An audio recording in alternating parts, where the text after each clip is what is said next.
আসছি পঞ্চগড়ে শাহী মসজিদ তাটোয়ারিতে। এইখানে দেখতেই পাচ্ছেন মসজিদটা কত সুন্দর। আর আমি দিনাজপুর থেকে রওনা দিছি ট্রেনে করে পঞ্চগড়ের দিকে। তো দেখেন মসজিদটা কেমন দেখতে পাচ্ছেন। এখানে নামাজ পড়ার জন্য জায়নামাজ বিছানো রয়েছে, ওদিকে চেয়ার আছে, এখানে একটা কুয়া আছে।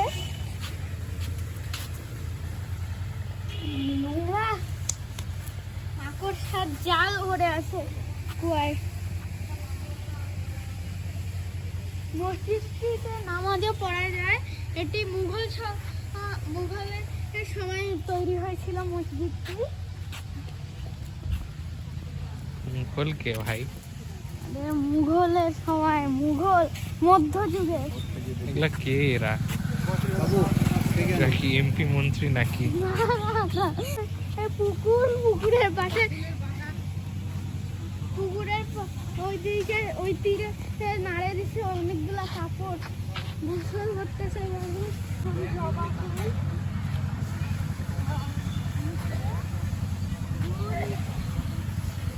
ছেঁড়া নিষিদ্ধ। আর হচ্ছে মহারাজা দিঘি। একটু দূরে গেলে এই দিঘিটি পাওয়া যায়। সাবধান। যে একটু আগে গরমে অবস্থা গাড়িটাতে খারাপ লাগা শুনেছিল। ভাই আপনারা আসতেছেন কেন? কি অবস্থা হইতো?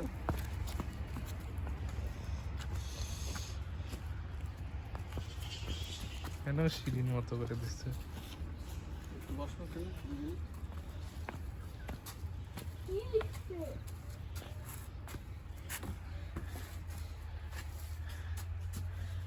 এগুলা দেখা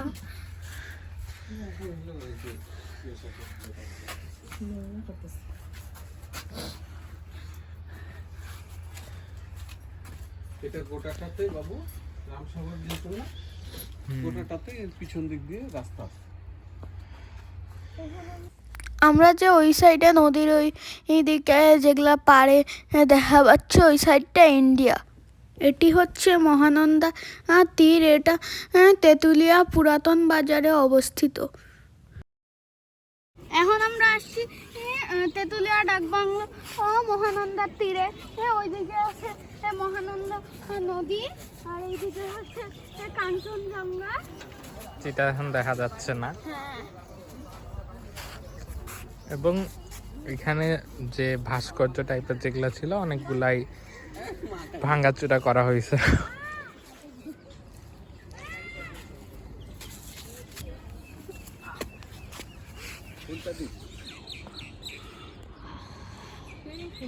ওই যে এইটা ফুল গাছ দুইটা একসাথে একটাই গাছ এটা। পাহিম, এটা কি? এটা দেখি ডাইনিং হল।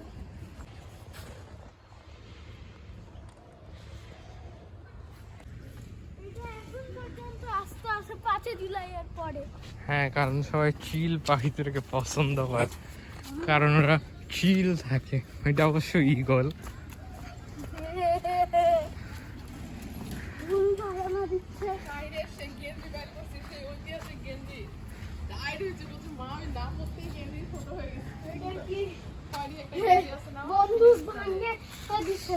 পাকিস্তানিরা অনেক আগে 3-4 বছর আগে। ছাদ দিয়েছে তো।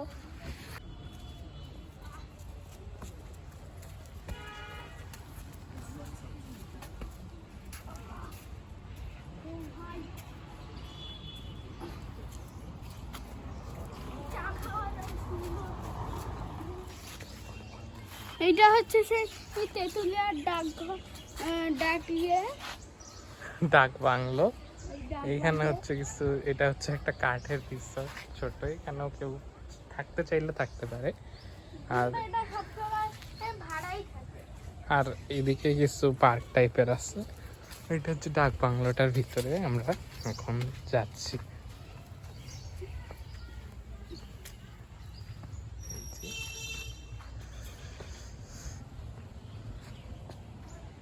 এরকম করে সাইড এই যে এখানে আসো, এখানে আসো।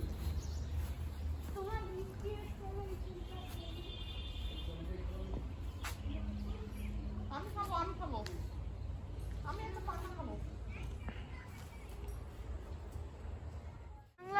বান্দা 0 পয়েন্টে এইখান থেকে হচ্ছে বর্ডার শেষ বাংলাদেশে।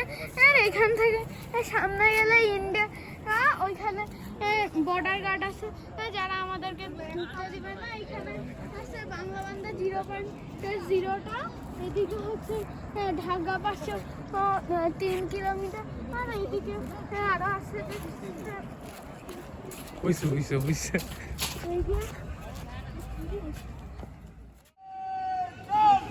আমরা এখন অবস্থান করছি এই বাংলা বান্দা 0 পয়েন্টে। এখানে আশেপাশে বসার জন্য গ্যালারি আছে। আগে এখানে কিছু ছিল না, সম্প্রতি এগুলো চালু হয়েছে। এইখানে হচ্ছে বাংলাদেশের বিজিবি এবং ইন্ডিয়ার বিএসএফ এখানে বিশেষ একটি আয়োজন করে বাংলাদেশের সাথে বন্ধুত্ব বজায় রাখার জন্য। এখানে এটাকে একটি প্যারেড বলে, আমরা প্যারেড বলে থাকি। এদিকে বিএসএফ এবং এদিকে বিজেপি, তো এদিকে হচ্ছে ওরা পতাকা নামাবে, তো তার জন্য অপেক্ষা করি। এই প্যারেডটি শনি এবং মঙ্গলবার বিকাল 4টার দিকে শুরু হয়।